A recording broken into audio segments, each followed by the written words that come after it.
જય હિન્દ, જય ભીમ, જય વિયતમાં. હું લોકગાયક કાજલ મહેરિયા ઘણા સમયથી ચર્ચાનો મુદ્દો જે વાત મારા પારિવારિક હતી, ઘરની વાત હતી, એટલે ઘરમાં જ રહે એવી ભાવનાથી તમારી સમક્ષ ક્યારે રજૂઆત નથી કરી, પરંતુ આજે હદનો છેડો પાર થઈ ગયો હોય એવું મને લાગે છે.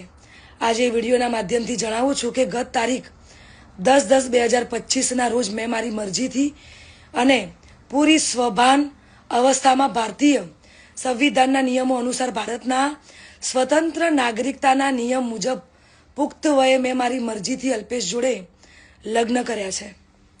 ના કોઈ ધાકધમકી કે ના કોઈ દબાણથી કર્યા છે. અલ્પેશ અને મારું પોતાનું રિલેશન છેલ્લા 1.5 વર્ષથી હતું.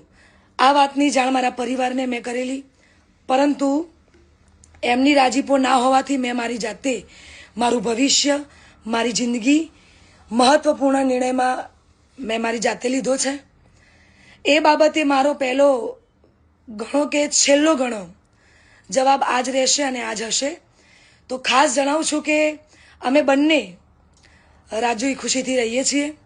હું મારી આ પર્સનલ વાતમાં ના કોઈ સમાજને કે ના કોઈ વડીલોને ગેરમાર્ગે દોરવા નથી માંગતી. એટલે હું સનાતન ધર્મમાં માનું છું અને સનાતન ધર્મ પ્રેમી જનતા પાસે સાથ અને સહકાર માગું છું. અને ખાસ એ વાત કે હું ધર્મ પરિવર્તન કરવા નહોતી માંગતી, એટલા માટે અત્યાર સુધી હું ચૂપ હતી.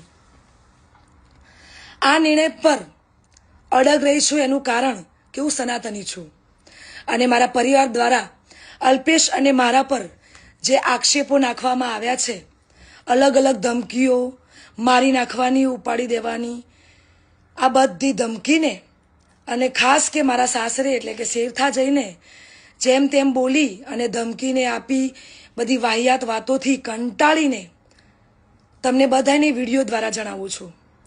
અને આજ પછી આવી કોઈ પણ ફાલતુ વાતોનો મારે જવાબ આપવો પડે એવું હું જરૂરી નથી માનતી.